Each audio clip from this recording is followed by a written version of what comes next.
Je sais à quel point aujourd'hui il est difficile de s'y retrouver à travers toutes ces théories alimentaires et encore plus lorsque l'on souffre du syndrome du côlon irritable ou encore de colopathie fonctionnelle.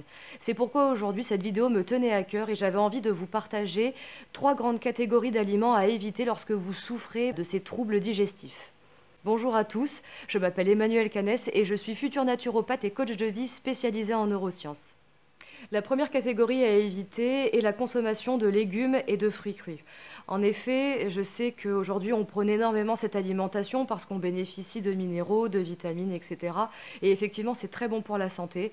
Néanmoins, ce qui est bon pour la santé n'est pas forcément bon pour tout le monde parce que nous avons tous un organisme différent.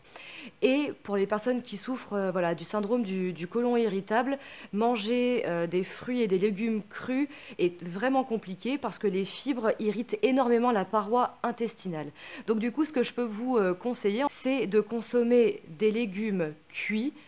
C'est vraiment la première chose à respecter, c'est vraiment la consommation de légumes cuits. Et si vous avez envie de consommer une crudité, parce qu'en ce moment il fait chaud, surtout ne la consommez pas seule. Consommez-la avec un féculent et une protéine pour que tout puisse se mélanger dans le bol alimentaire et que les intestins souffrent beaucoup moins de la digestion de cette crudité.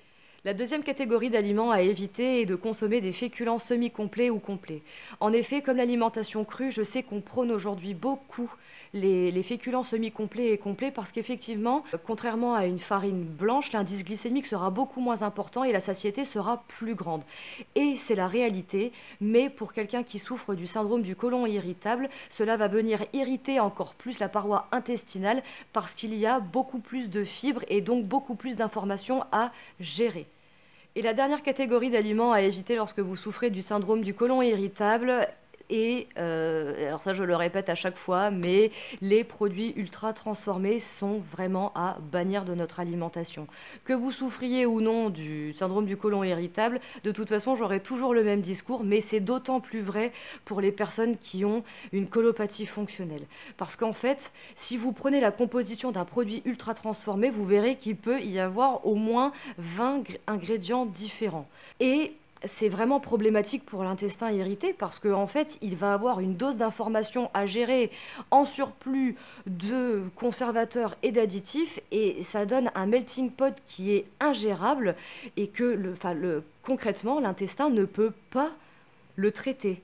Donc, vraiment, si vous souffrez, si vous souffrez d'un trouble digestif, si vous êtes en crise en ce moment même ou si vous avez des crises régulières parce que vous n'avez pas encore trouvé la solution à votre syndrome, surtout les produits ultra transformés sont à bannir. En tout cas, j'espère que cette vidéo vous a plu, j'espère qu'elle a permis de vous aider ou en tout cas d'éclaircir certaines zones d'ombre par rapport à ces troubles chroniques digestifs.